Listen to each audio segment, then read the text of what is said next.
Oi, pessoal. Essa é mais uma aula de processos estocásticos e séries temporais. Eu sou o professor Dave Oliveira. Hoje a gente vai falar um pouquinho sobre probabilidade multivariada, revendo alguns conceitos que são apresentados em disciplinas de probabilidade. Bem, o nosso roteiro que a gente vai trabalhar para fazer essa revisão será primeiro falar um pouco sobre vetores aleatórios. Após, a gente vai falar sobre função, probabilidade e densidade multivariada. Finalmente, vamos falar sobre o conceito de valores esperados, quando se trata do ambiente multivariado. E vamos abordar algumas distribuições paramétricas que trabalham sobre vetores aleatórios, sobre o contexto multivariado. Então, vamos lá. O conceito de vetores aleatórios também é chamado de variável aleatória multidimensional. Bem, o que a gente entende por vetor aleatório? A gente vai admitir inicialmente que existe um experimento aleatório, ou seja, é um experimento, uma situação prática na qual a gente observa resultados. E esses resultados a gente admite que são governados por alguma regra probabilística.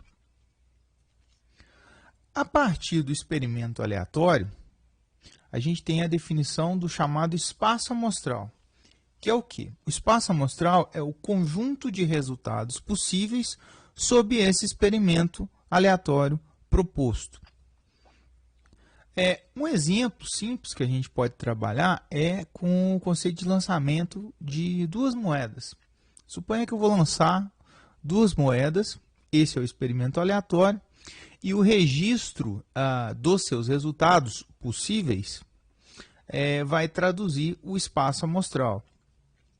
Nesse caso, o espaço amostral ele é composto, como há o lançamento de duas moedas, ele é o conjunto da observação dos resultados nas duas moedas conjuntamente.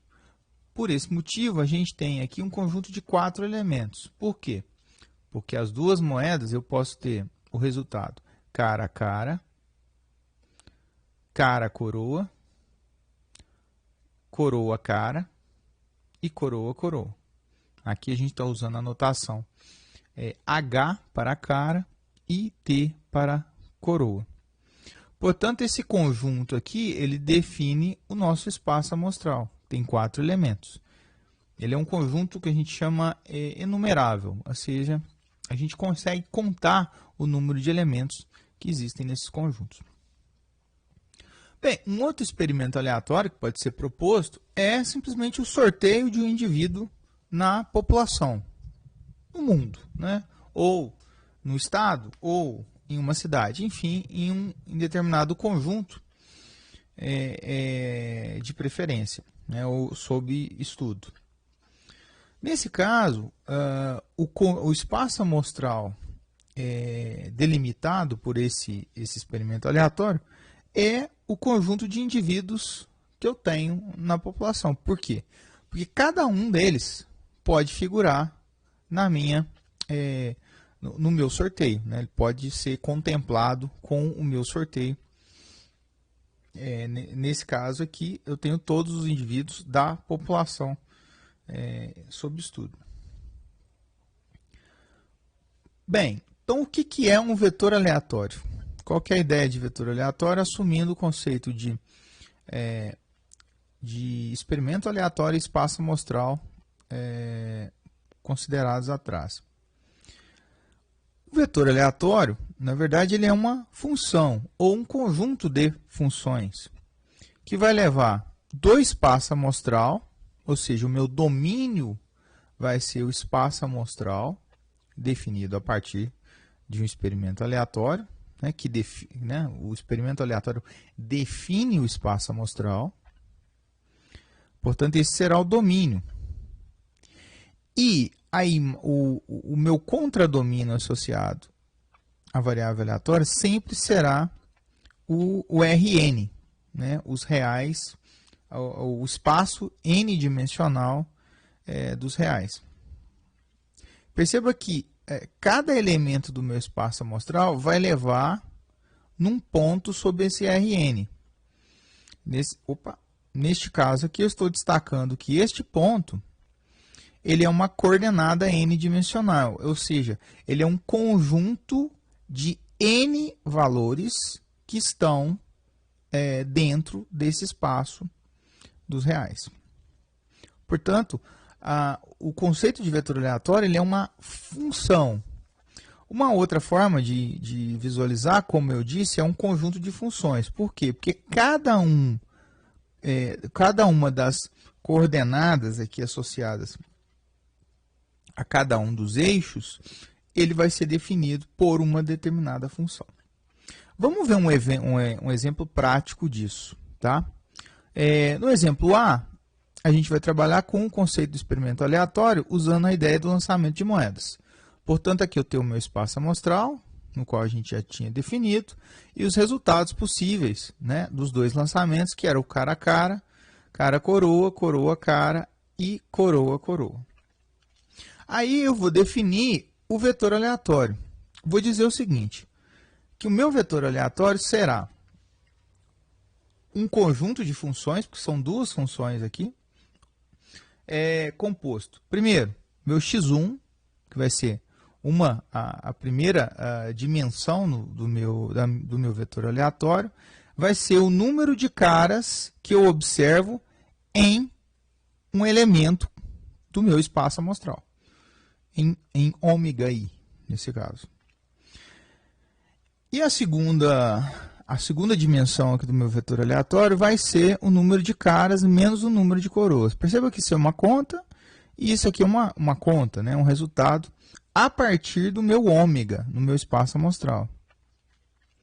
Portanto, se a gente fizer aplicar aqui, ó, eu vou ter o meu espaço, o contradomínio, né, do meu vetor aleatório. Lembrando que o vetor aleatório é uma função, ele vai estar associado aos reais, ao R2, porque são duas dimensões, né? Então, é um plano real, onde tem o x1 e x2 as dimensões. E aí, a função, na verdade, vai levar a cada um dos elementos em W, vai levar um ponto aqui. Então, o primeiro que a gente vai ilustrar é, por exemplo, ao aplicar a função ao HH. A minha função vetor aleatório aqui, o x. Então, o que vai acontecer? Vai ser o x de HH. A primeira dimensão vai ser o número de caras existentes no meu W. Quantas caras tem? Duas. Uma, duas. O segundo vai ser o número de caras menos o número de coroas existente no meu ômega, né? No meu ômegazinho, que é um dos elementos desse espaço. Nesse caso aqui, o primeiro aqui, nesse caso.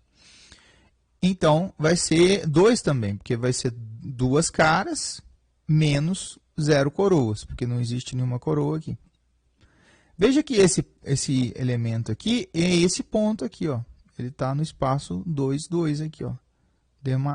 O ponto no espaço plano, né, no R2, e é o 2, 2, o ponto 2, 2.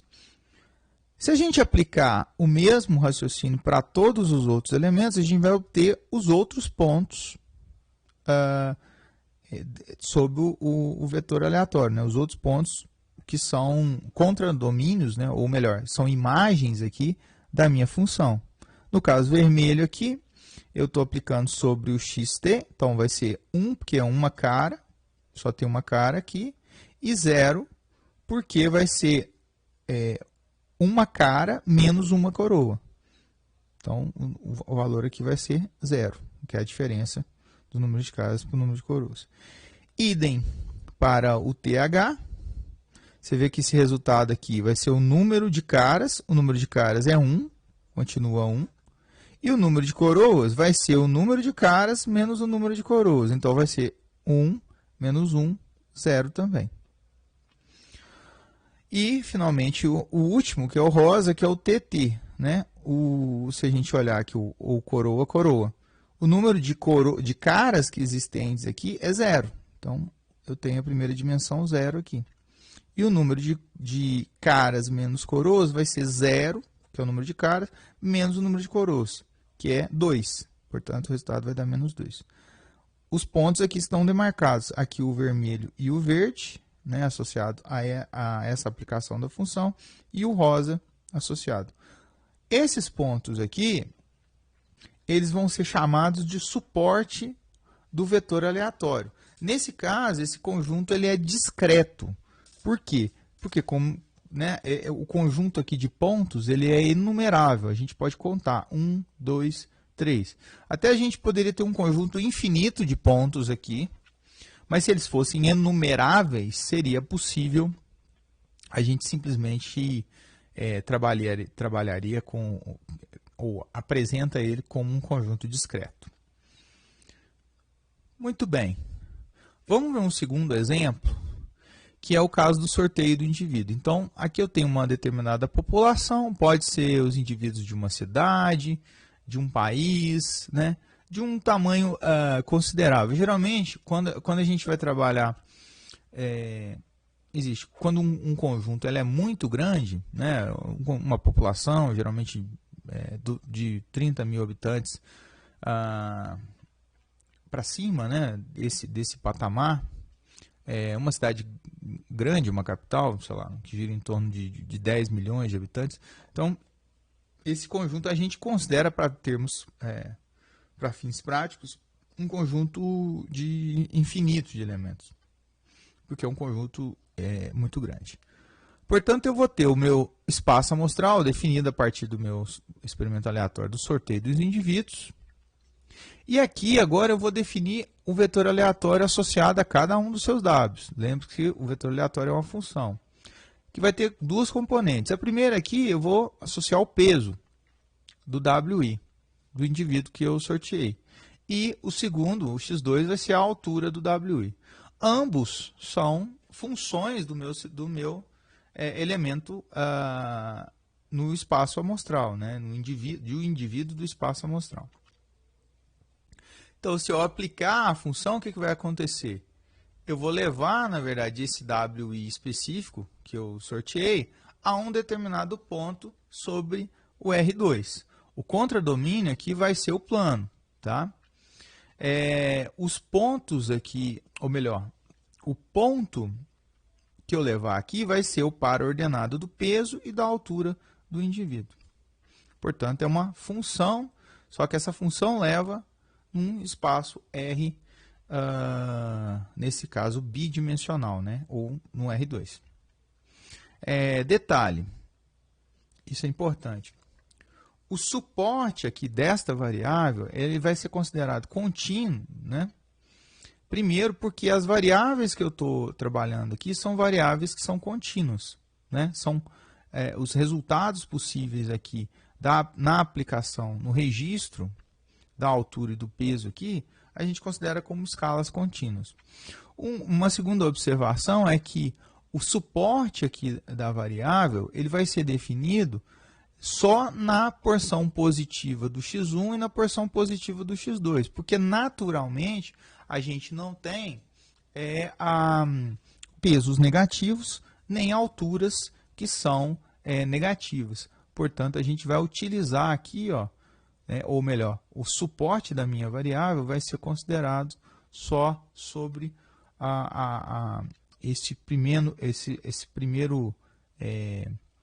essa parte do plano aqui do R2. Né? Muito bem. Então, com isso, a gente vai definir a ideia de probabilidade e densidade multivariada. A partir do conceito de probabilidade e densidade multivariada, eu poderia construir ou também referenciar o conceito de probabilidades e densidades acumuladas, tá? Ou melhor, probabilidades e funções acumuladas de probabilidade. A gente não vai fazer isso aqui, tá? A gente vai trabalhar focando nas duas funções probabilidade e densidade, embora as acumuladas possam ser obtidas a partir delas. é redundante quando tratamos de uma distribuição específica. Se a gente fala na função densidade ou na função probabilidade, essas informações são redundantes para representar a distribuição. Portanto, qual que é a definição?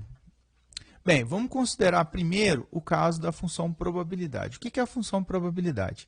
A notação dela, a gente vai dar um P, usar um P, um X barra, porque nesse caso a notação aqui é dizendo que a função é multivariada, portanto, vou ter múltiplos argumentos aqui que estão associados ao vetor aleatório.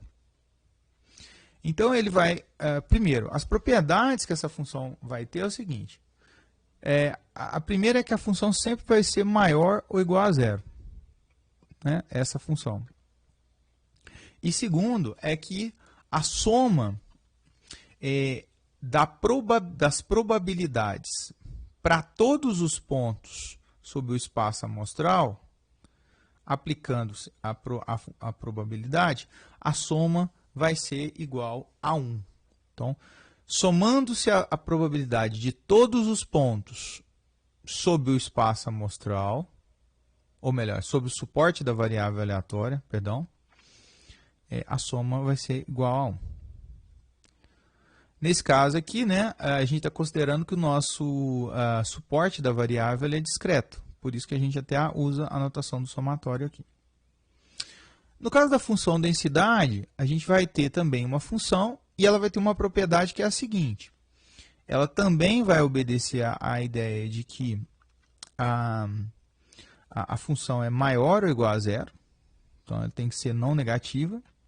E a segunda é que a integral sobre todos os pontos no meu suporte da variável desta função vai ser igual a 1.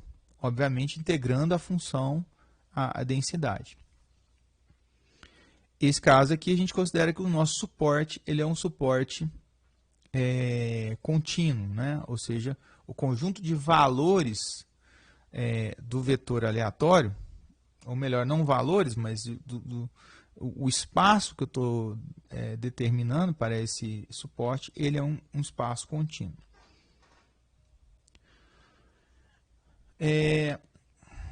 Muito bem, então eu tenho uma regrinha básica que é a seguinte: se eu quiser calcular uma probabilidade sobre um evento, sobre esse vetor aleatório, eu vou dizer o seguinte, que a probabilidade do meu x, do meu vetor aleatório, pertencer a uma região A específica, ela vai ser igual ao somatório do meu x, de todos os pontos, melhor dizendo, pertencentes a esse subconjunto A, da minha função probabilidade. Então, a função probabilidade é aplicada a todos os pontos sobre o A.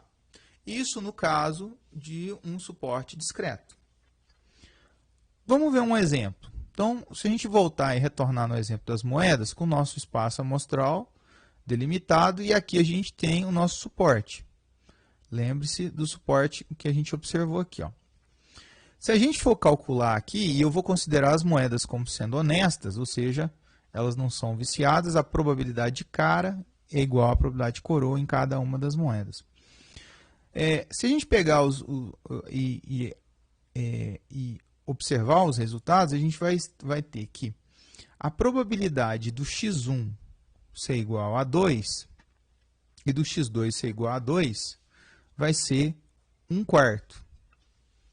Se a gente retornar ao nosso espaço amostral, a gente vai visualizar que essa probabilidade é 1/4. Da mesma forma, a probabilidade do x1 ser igual a 1 e do x2 ser igual a 0 vai ser meio. Porque se a gente observar, lá no espaço amostral tem duas situações que levam a este resultado aqui. Dois casos, quando eu tenho a observação de cara-coroa ou coroa-cara.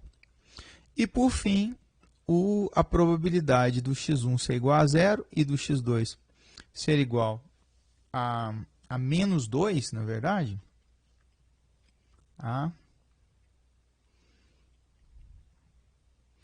menos 2,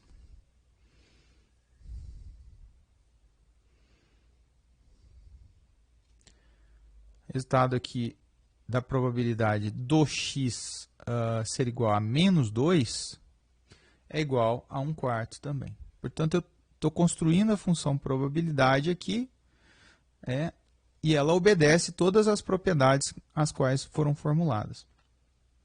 Eu posso pegar um evento específico dentro, né, desse cenário com esse vetor aleatório, que é de simplesmente dizer o seguinte: se x1 for menor ou igual a 1. x1 ser menor ou igual a 1 vai ser o seguinte, vai ser este evento e esse evento. Portanto, esse ponto e esse ponto aqui. Ó. Portanto, eles estão destacados aqui em verde. Portanto, a probabilidade desse evento aqui, ó, vai ser a soma das probabilidades dos pontos dentro desse evento. Que é justamente a probabilidade do x pertencer a 1, a 1, 0 e 0 menos 2. Tá? Aqui é menos 2. Que no caso vai dar 3/4, se a gente fizer o resultado. Muito bem, vamos ver o caso da densidade. Tá? No caso da densidade, é muito próximo, né, muito parecido, na verdade, da ideia do caso discreto. A gente está lidando com um suporte contínuo e, ao invés de trabalhar com somatório, a gente vai trabalhar com a integral da nossa f aplicada a todos os pontos dentro de A. Muito bem. Vamos ver um exemplo. Então, eu vou retornar ao exemplo dos pesos e das alturas que a gente definiu e que a gente sabe que o nosso suporte aqui está definido sobre o R+ vezes R+, que é, na verdade, a porção, né, ou quadrante no qual as duas variáveis são positivas. Eu vou propor, então, uma função. Então, eu vou pegar como domínio. Lembrando que a função densidade, o domínio dela vai ser vai ser, na verdade, o contradomínio do vetor aleatório, né? O conjunto de valores possíveis. E eu vou propor aqui uma f. Tá? Nesse caso, a f vai ser uma superfície qualquer que obedeça às nossas propriedades. Quais? Que essa superfície tem que estar acima do plano, né? Ou seja, tem que ser não negativa. Pelo menos acima, pode estar no mesmo nível do plano, que significaria que o valor seria 0 aqui, né, da minha f. E que se eu integrar sobre todos o R2 aqui, eu obteria como resultado da integração 1, o valor 1. Então, eu vou trabalhar com um exemplo que é baseado no IMC. Então, o IMC, o que ele é? Ele é um índice chamado índice de massa corporal que a ideia é tentar, por alguma medida, né, por um índice simplificado, que a gente possa ver se a pessoa está em forma, né, ou está com um peso que é considerado normal. Há uma forma de interpretar o IMC que, na verdade, é a quantidade de massa que você tem por unidade quadrada, né, por área. Então, por isso que ele é uma medida reduzida, ou simplificada, vamos dizer. Ele, por si só, né, a gente não pode usar como um critério de se a pessoa é saudável ou não, mas ele é um indicador que informa bastante. Geralmente, quando você tem oscilações nesse valor do IMC, pode ser um autoindicativo pode ser uma informação relevante para a detecção de algumas doenças, né, ou para a prevalência de uma determinada doença no indivíduo. Muito bem, o IMC normal ele varia de 18,5 até 25, tá? O índice normal calculado.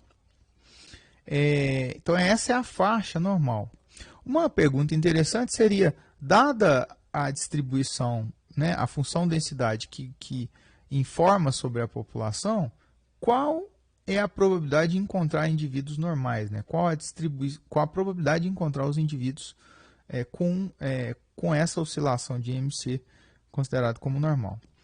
Aqui eu baixei uma informação sobre a relação de peso, né, e de altura, que é justamente as duas variáveis que a gente considera. O x1 nosso é o peso, está aqui, e o x2 é a altura, está aqui.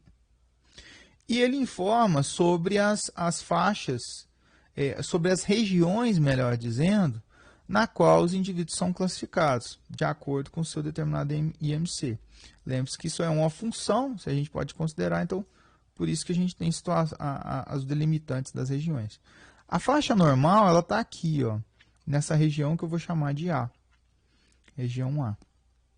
Então, para eu calcular a probabilidade sobre a minha população de encontrar indivíduos com IMC normal, seria basicamente, então eu propor aqui essa probabilidade, seria basicamente pegar a minha função, como a gente viu, ela é uma integral sobre todos os pontos que descrevem o evento, nesse caso aqui o IMC normal. Então a curva é mais ou menos nessa, ou melhor, a região A aqui, ó, é essa região A, que está associada à região A que a gente acabou de apresentar, descrevendo os IMCs. Para fazer esse cálculo dessa probabilidade, bastaria eu calcular a integral, que é múltipla, tá, de todos os pontos pertencentes a essa região A, né, a integral sobre essa região A, da função densidade, que é descrita, nesse caso, pela superfície em verde. No nosso caso, como é bivariada, ela vai equivaler ao volume aqui, acima dessa região em rosa e delimitada pela superfície aqui em verde.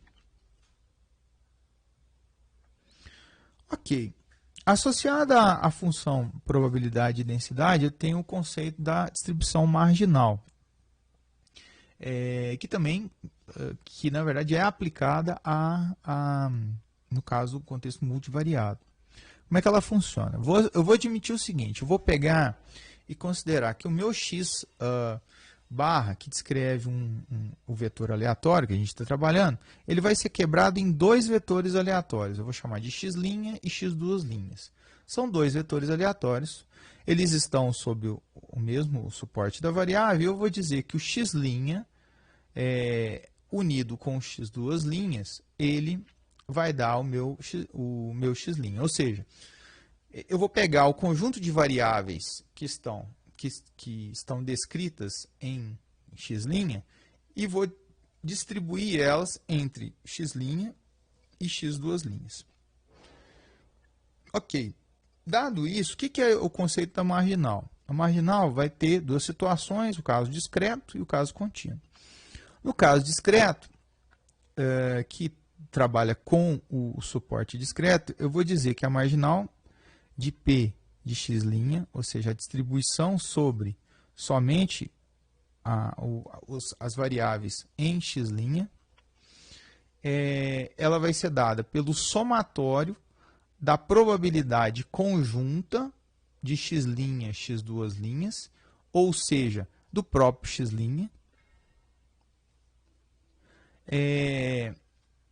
a integral da conjunta, perdão, o somatório da conjunta, ou simplesmente da probabilidade sobre o x', sobre todos os pontos pertencentes a o x, ou ômega x2'. São sobre todos os pontos, cálculo desse somatório, isso vai nos dar a função probabilidade. A função densidade, ela vai apresentar a mesma ideia, né? A diferença é que a gente trabalha agora com um espaço que é um espaço contínuo, ou seja, não é um espaço enumerável. A nossa marginal sobre x', aqui, ó, sobre as variáveis presentes em x', vai ser igual a integral da função densidade conjunta, que é dos dois vetores, que é simplesmente a própria x', por isso que a gente denota aqui, ó, o x', aqui o x' também. A integral sobre todo o espaço associado a x duas linhas. Essa função vai ser chamada de função densidade marginal de x'. Além disso, a gente tem um conceito da probabilidade condicional. Tá? Na probabilidade condicional, qual que é a ideia? Usando a mesma definição, eu vou, de novo, quebrar o meu vetor aleatório em dois vetores aleatórios com as respectivas componentes. Da forma que eu quiser, tá? Essa quebra é independente. A probabilidade condicional de x', dado que x duas linhas é igual a x duas linhas, o valor observado, vai ser igual a probabilidade conjunta dividido pela marginal de x duas linhas. Então, a variável a qual eu estou condicionando é ela que vai estar no meu denominador. De forma análoga, a função densidade condicional, ela também vai ter a mesma ideia. Então, aqui é a condicional de x', dado x duas linhas, ela vai ser dada pela função densidade conjunta dividida pela função densidade marginal da variável do grupo de variáveis a qual eu estou condicionando, nesse caso de x duas linhas. Vamos ver um exemplo simples, tá? E eu vou considerar aqui só o exemplo da função densidade para ilustrar.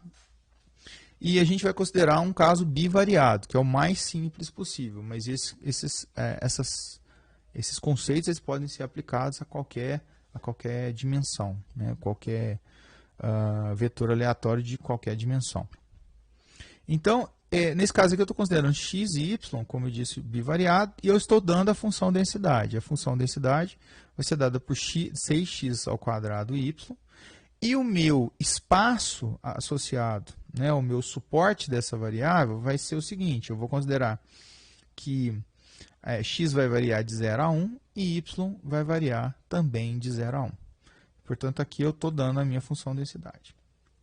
Vamos ver a marginal. Como é que eu obteria a marginal? Eu vou usar só a marginal de y aqui para ilustrar, mas a marginal de x pode ser obtida de maneira análoga. Então, como é a f de y, que eu estou considerando aqui, eu vou pegar e integrar a minha função densidade conjunta sob x, sob a variável em x. Ao fazer essa integral, basta, então eu vou aplicar os meus limites associados à variável em x, nesse caso é de 0 a 1, e essa é uma região, é importante ressaltar que essa é uma região retangular e, portanto, a integração, a questão dos limites vai ser fácil de lidar. Quando a região não é retangular, é importante tomar cuidado com relação aos limites de integração, para que seja correta o resultado da marginalização. Então, aplicando aqui a integral, eu vou ter que o meu resultado vai ser a função 2y, com o meu y variando de 0 até 1. Então, a minha f de y vai ser igual a 2y, aplicando o resultado da integral. No caso da condicional, para ficar fácil, como eu já tenho a marginal de y, eu vou supor que a condicional de x dado y, a função densidade. Então, vai ser a conjunta dividido pela marginal. Nesse caso, a marginal, a gente já tem 2y, a conjunta, naturalmente, a gente já tem também 6x ao quadrado sobre y. A razão das duas, eu vou, ao cortar aqui 6 com o 2, vai ter o 3, o x permanece, o y vai ser simplificado. Portanto, a gente tem o 3x ao quadrado como sendo a condicional. Olha que interessante que aqui eu não tenho a presença de y na condicional, o que vai implicar que a função densidade condicional de x dado y não depende de y, ou seja, ela é independente de y. Que é justamente o conceito que a gente vai ver agora, que é o conceito da independência. A gente vai trabalhar aqui com um conceito chamado de independência mútua. O que significa independência mútua? Ela diz o seguinte, que se eu tiver um vetor aleatório que é chamado de mutuamente independente, eu vou dizer o seguinte, para todo x' que eu tiver contido em x, qualquer x' que eu tiver que está contido em x, qualquer conjunto de variáveis aleatórias presentes no meu vetor aleatório em x',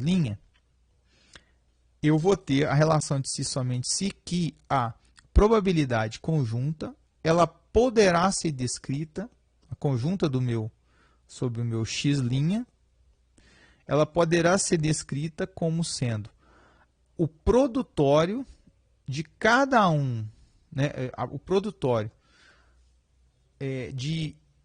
das marginais associadas a cada uma das dimensões. Nesse caso aqui, o i está relativo às marginais presentes em x'. Quando isso acontece, eu tenho, quando eu tenho que a variável aleatória, o vetor aleatório é mutuamente independente, como consequência, eu posso descrever o produtório, a probabilidade conjunta de x' como sendo o produtório das respectivas marginais, que é isso que é a expressão quer afirmar. Idem para o caso da densidade. Então, no caso da densidade, para qualquer conjunto que eu tiver definido, para qualquer conjunto que eu tiver, eu vou dizer que a conjunta sobre o x' vai ser igual ao produtório das marginais de todas as variáveis presentes no x'. Aqui está faltando um x', tá? Tem uma linha aqui que teria que estar aqui, porque é sobre esse vetor aqui. Óbvio que o x' ele pode ser o próprio x. Então, esse resultado vale para todas as variáveis presentes em x', em x barra aqui, né, nesse caso aqui. Que é o que eu acabei de falar, que na verdade a probabilidade conjunta sobre x' vai ser o produto das marginais de todas as variáveis dentro desse vetor aleatório definido.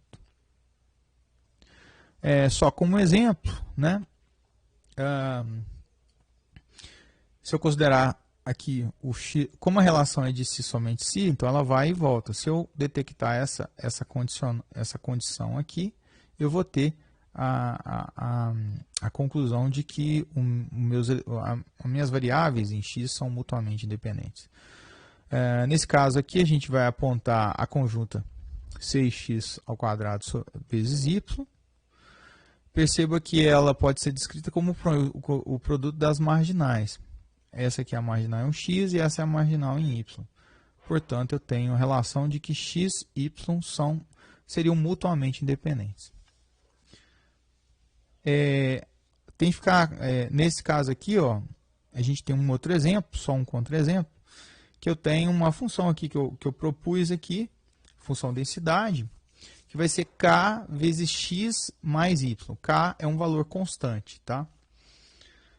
Sobre o mesmo suporte, a gente poderia até considerar.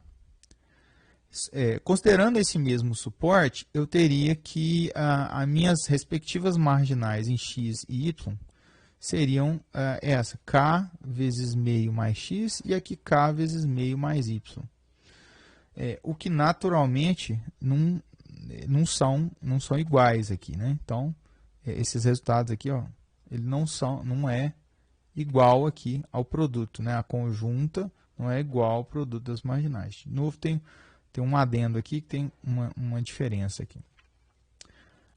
Dado esse cenário, então, a gente não pode dizer eles não são independentes, não são mutuamente independentes. A questão de valores esperados, tá? O que são valores esperados? eles são definidos a partir de uma função probabilidade ou uma função densidade multivariada, conjunta. Então, eu vou propor, naturalmente, uma f de x ou uma p de x. Aqui a gente vai trabalhar com f de x, tá? O caso contínuo. E eu vou pensar numa g de x, que é uma g do vetor aleatório.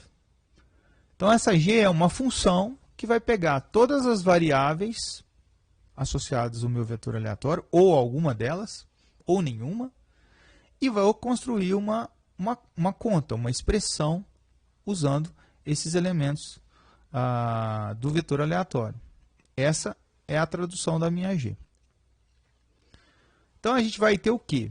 Que a esperança da minha g de x, que é a anotação, vai ser igual à integração da minha g de x, x' aqui é importante, isso aqui é porque eu estou pegando é uma função multivariada, então ela vai pegar todos os elementos, né, presentes no meu vetor aleatório, vezes a função densidade, sob todo o suporte do meu vetor aleatório. Então, sob todo o espaço do meu vetor aleatório. Muito bem. A gente tem alguns exemplos conhecidos de valores esperados que a gente lida rotineiramente em estatística. Olha só. Então, eu vou considerar uma função densidade qualquer. E a gente vai considerar aqui uma função g do meu vetor aleatório que vai considerar só uma das dimensões. Ele vai dizer o seguinte, ó, a minha função de todas as variáveis presentes em x' vai ser uma dimensão, uma variável de uma dimensão, só a xi. Se a gente fizer isso e aplicar a definição do valor esperado multivariado, a gente vai obter que a esperança da minha xi, ou da g de x, né, nesse caso, vai ser o μi. Onde o μi, na verdade, vai ser a média da iésima marginal, ou seja, da marginal da variável xi associada ao meu vetor aleatório. Um segundo caso, também que é muito conhecido, é o caso da variância. De novo, a gente vai fazer o mesmo raciocínio. Vai pegar todos os elementos, né, do meu vetor aleatório e a minha g vai ser simplesmente fazer essa conta. Vou pegar o xi, uma dimensão só, menos a média da marginal, da iésima marginal, elevada ao quadrado. Então, isso aqui é uma função do meu vetor aleatório inteiro. Só que eu estou escolhendo só uma dimensão dele para trabalhar. Se a gente calcular aqui a esperança desse valor, a gente vai chegar à conclusão, por definição, que esse valor, na verdade, ele é a variância de xi, né, dada por notação aqui por sigma-i, que é equivalente à variância da iésima marginal associada ao meu vetor aleatório. Esses são os dois casos bem conhecidos que a gente tem, né? E uma peculiaridade é que todos eles, nesse caso, são chamados valores esperados de primeira ordem. Tá? Por que são chamados de primeira ordem? Por quê? Porque quando eu vou considerar a minha g de x, eu estou pegando todos os elementos do meu vetor aleatório. Só que nessas funções g aqui propostas, eu só utilizei uma das variáveis para construir a minha função. Só uma delas, a xi. Então, ele é chamado de primeira ordem, por quê? Porque eu estou considerando só uma variável na construção da minha g. Vamos voltar a alguns outros exemplos, ou vamos apresentar mais alguns exemplos. O segundo deles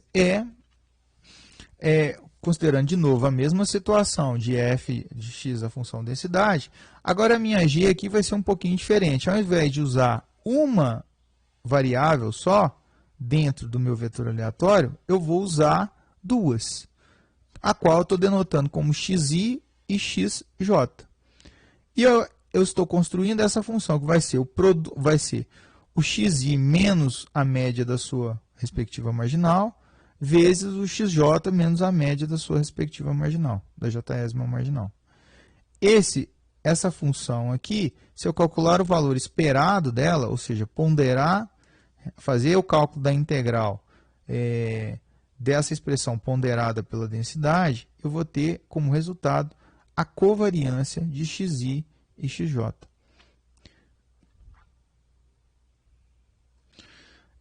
Da mesma forma, né, extrapolando um pouquinho, a gente tem que,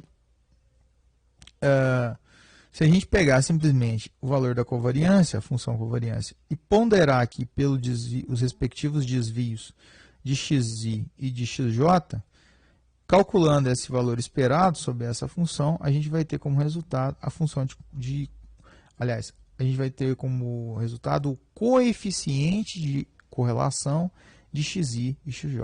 Aqui a covariância, aqui o coeficiente de correlação associado. Aqui a estatística já é, ou melhor, a minha G aqui, né, ela é chamada de segunda ordem. Por quê? Porque ela está envolvendo duas variáveis presentes no meu vetor aleatório. Então, vai ter de segunda ordem, porque as duas variáveis estão envolvidas aqui na construção da minha G, como resultado. Vamos falar de alguns exemplos mais específicos. Esses não estão no dia a dia, possivelmente, porque tratam de modelos mais, ou de aplicações mais específicas. Um deles é o conceito de correlação parcial. Na correlação parcial, o que eu tenho, na verdade, é o estudo de um efeito de uma variável numa terceira variável, excluído o efeito de uma segunda variável nesta terceira variável. Para exemplificar, então, na verdade, aqui a gente vai ter três índices, xi, xj, melhor dizendo, i, j e k, que vão ser relativos a três variáveis. Aqui. A expressão, na verdade, é uma conta em cima dos coeficientes de correlação combinados aqui de xi e xj em relação a xk, né, xi e xj, e a ponderação também usando os coeficientes de correlação. Então, esse resultado final ele vai dar a correlação de xi, ou melhor, o coeficiente de correlação de xi e xj, excluído o efeito de xk.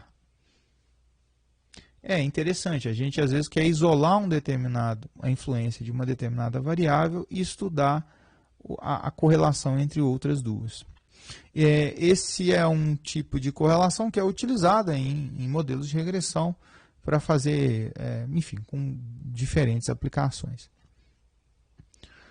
Perceba que essa é uma G de terceira ordem, porque ela envolve três variáveis. Ela vai envolver xi, xj e xk, valores esperados, porque lembre-se, o coeficiente de correlação é construído em cima de valores esperados.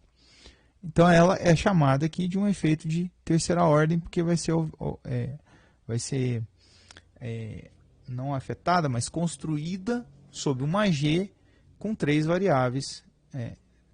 Eu posso ter efeitos de mais alta ordem, né, ou estatísticas Gs de mais alta ordem. Por exemplo, sei lá, de quarta ordem, quinta ordem, até mesmo de ordem completa, que seria todas as variáveis conjuntamente. Duas que eu queria citar, que seriam interessantes aqui de citar, mas que vão aparecer mais à frente quando a gente estudar, que é a chamada correlação espacial, que é utilizada em geoestatística. Ela também tem uma definição de uma G específica, e, portanto, o cálculo da sua respectiva esperança, assim como o coeficiente de autocorrelação que é usado em séries temporais. Tá? Ambos eles são coeficientes de correlação com algumas peculiaridades e que apresentam a mesma ideia. Então, eu tenho uma G definida a partir do valor esperado dessa G, que eu vou definindo as duas.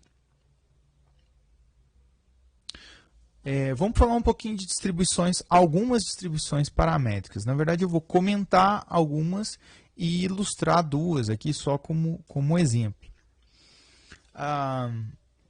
Então, uma distribuição é chamada de paramétrica quando a função densidade ou a função probabilidade, ela pode ser desenhada ou pode ser esboçada para utilizando de uma informação, né, constante, que a gente chama de parâmetro ou de conjunto paramétrico, ou também chamado de vetor paramétrico. Então, através do vetor paramétrico, eu posso plotar, ou eu posso exibir, posso fazer qualquer cálculo associado às distribuições.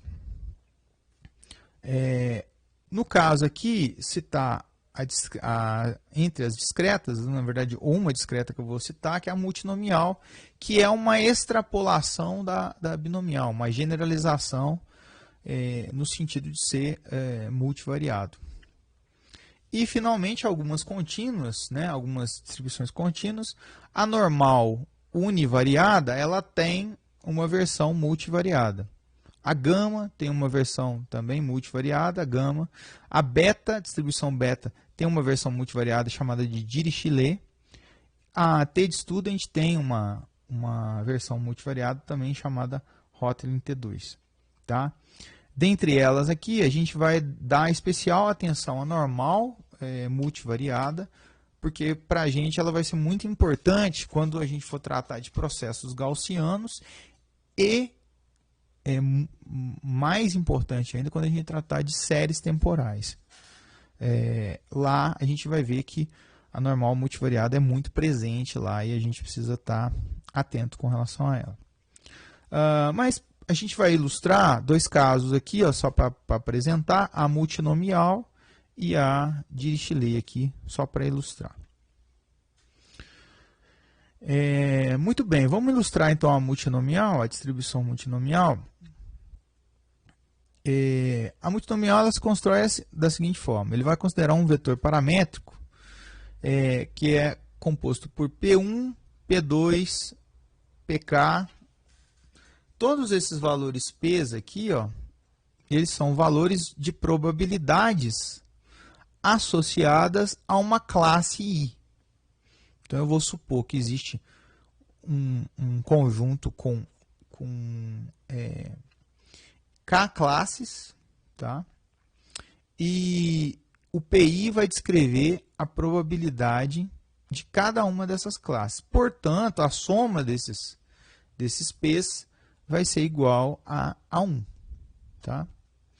E o N eu vou propor como sendo um número de ensaios, um número de tentativas ou de sorteios que eu vou fazer, no qual o resultado observado é um número de ou é uma das classes, né? É das classes observadas ou delimitadas.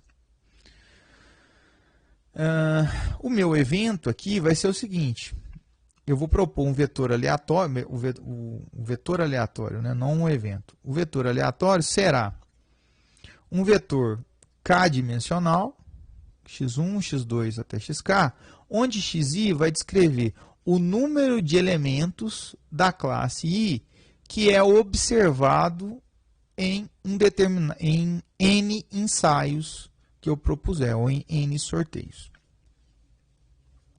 Então, vai ser o número de indivíduos daquela respectiva classe que eu observo em N ensaios.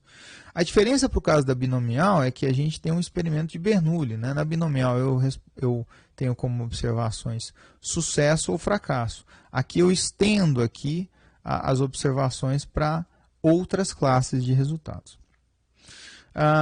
Dada essas informações, a minha função probabilidade da multinomial ela vai ser dada. Então, dado um conjunto de pontos aqui, né, que descrevem os resultados, o vetor aleatório aqui, ó, sobre a multinomial, ele vai ser igual, a função probabilidade vai ser igual a n fatorial dividido por x1 fatorial vezes x2 fatorial vezes x3 fatorial até xk fatorial, vezes o produtório de i elevado a 1 de com limites de i igual a 1 até k, de P de i, onde esse PI é a probabilidade, elevado a o xi, onde o xi é o argumento aqui da minha função, que é igual a esse, na verdade. Alguns detalhes, tá? O número aqui, ó, xi, x1, x2, xk, a soma desses valores aqui, ela tem que ser igual a n. É uma restrição sobre a distribuição. Eu tenho que ter a soma igual a n. Muito bem. Então, para ilustrar a aplicação da multinomial, uma situação prática é em questionários, né? Veja que em questionários, quando você olha para uma pergunta específica, ela tem 4 ou 5 respostas possíveis, né? E se você olhar para o questionário como um todo, você pode contabilizar, ou melhor, para todos os indivíduos que responderam aquela pergunta, né, específica, você pode contabilizar quantos indivíduos de cada classe você observou. No caso, outro resultado que cabe informar é que nas multinomiais, né, ou na distribuição multinomial, o resultado da marginal é uma binomial. E uma outra informação interessante, né, em termos de aplicação, é que existem modelos de regressão associados à multinomial. Né? O modelo multinomial Logit, que você encontra pacotes no R ou mesmo no Gradle, tem funções associadas para fazer estudos de regressão, ou seja, dada um determinado perfil, eu quero identificar qual a classe que aquele indivíduo, né, com aquele perfil vai estar associado. Então, esses são problemas que podem ser tratados como problemas de modelo de regressão multinomial. A Dirichlet, a distribuição de Dirichlet, ela, como eu disse, ela é uma extrapolação da distribuição beta. O conjunto paramétrico dela é um vetor, simplesmente, né? A gente chama aqui dos alfas, né? Alfa 1, alfa 2 até alfa k. Tá? Ele é um parâmetro onde cada um, né, é um parâmetro associado, inclusive, à sua respectiva dimensão, e a única limitação dele é que ele tem que ser maior que zero. Então, ele, na verdade, qualquer valor positivo aqui que você jogar para qualquer um dos alfas, a sua função Dirichlet vai ser definida. Eu vou ter aqui também aqui o vetor aleatório, né, x1, x2, com k dimensões aqui. A gente vai definir que por definição, que a soma, na verdade, dos xis aqui, para todos os k's, ela tem que ser igual a 1. Qual que é a diferença da Dirichlet em relação à multinomial? No caso da multinomial, o seu espaço é discreto, ou seja, os números que eu tenho em x1, x2, x3, eles são todos inteiros, né? Além das restrições associadas à soma que eu comentei, igual a n. Aqui já é diferente. O meu espaço aqui ele é contínuo, ou seja, os valores de x1, de x2, xk, eles podem estar, eles não têm a restrição de serem discretos, eles são no espaço contínuo. Aqui, por fim, eu tenho a função densidade associada à Dirichlet, que ela vai ser dada por a razão, né, de 1 sobre 1 beta de alfa. Esse alfa aqui ele não está limitado, por quê? Porque ele é como se fosse o vetor alfa, ele está informando o vetor alfa. Vezes o produtório do xi vezes alfa menos i. Aqui é alfa i, tá? Aqui faltou um itemzinho, é alfa i aqui, ó, nessa expressão. Onde o meu beta de alfa aqui, ó, que é o vetor inteiro, né, todo ele, vai ser igual ao produtório da som gama sobre alfa i, dividido pelo gama do somatório dos alfazis. Né? Então, essa vai ser a minha função beta. E aí eu tenho definido a densidade. A boa notícia é que essas funções estão definidas no R. Tá? Eu posso trabalhar tanto com a Dirichlet quanto a multinomial facilmente. Tem pacotes e tem funções básicas que permitem a gente fazer esses cálculos do valor da densidade e no caso da multinomial, no caso a probabilidade. Aqui tem um exemplo, tá? No caso da Dirichlet, eu estou considerando o K igual a 3, ou seja, são 3 dimensões. E aqui é interessante que o gráfico faz uma avaliação com relação a diferentes valores dos alfas. Né? Lembre-se que o alfa aqui, nesse caso, vai ter 3 componentes. 1, 2 e 3, que são relativas a cada uma das dimensões.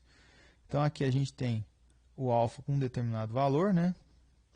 Aqui um alfa com um valor diferente. Então, o que você está fazendo aqui é fazendo uma acumulação, né? Ou melhor, está reduzindo a variabilidade aqui em torno desse ponto central aqui. E aqui a gente está fazendo uma mudança de locação, ou seja, está mudando o ponto onde a sua função densidade ela está, vamos dizer assim, ela está com um ponto de máximo. Outra coisa importante dizer é que o espaço, como a propriedade é sobre a soma dos valores tem que ser igual a 1, então a gente tem o que a gente chama do simplex como sendo o domínio da minha função, que é esse triângulozinho, no caso aqui do meu K igual a 3, né, como sendo 3 dimensões. Então esse triângulo vai ter todos os pontos x tal que a soma dos respectivos x seja igual a 1. Tanto que as dimensões estão até anotadas aqui, x e y aqui. Desculpe, x e y não, né? A gente precisa só de 2 dimensões. Lembrando que se a soma é igual a 1, né, eu tenho só 2 dimensões que eu preciso definir aqui. Muito bem. Um exemplo só de ilustração é a POF do IBGE, né? A POF é a Pesquisa de Orçamento Familiar do IBGE e lá eles têm informações sobre como é distribuída os gastos dos indivíduos, melhor dizendo, das famílias no Brasil, né, de acordo com o que ele gasta. Né? Exemplo, gasta um percentual em cultura, em educação, em transporte, em alimentação e assim por diante. Então, ele ilustra uma situação prática onde eu posso usar os dados da POF para calcular probabilidades associadas ao consumo dos indivíduos no país. Uma outra aplicação é a questão de cesta um exemplo, né, uma ilustração de onde pode ser aplicado, cesta de investimentos. Então, eu tenho, eu posso supor que eu tenho uma distribuição dos meus investimentos, né, em determinadas dimensões, né? Sei lá, 80% eu estou investindo numa empresa A, 10% na empresa B e 10% na empresa C. Também é um ambiente que a gente pode usar a Dirichlet para fazer cálculos de probabilidade. Além disso, existem umas aplicações, a Dirichlet pode ser usada como distribuição a priori, no contexto de inferência bayesiana, principalmente para modelos binomiais, para modelos multinomiais, melhor dizendo.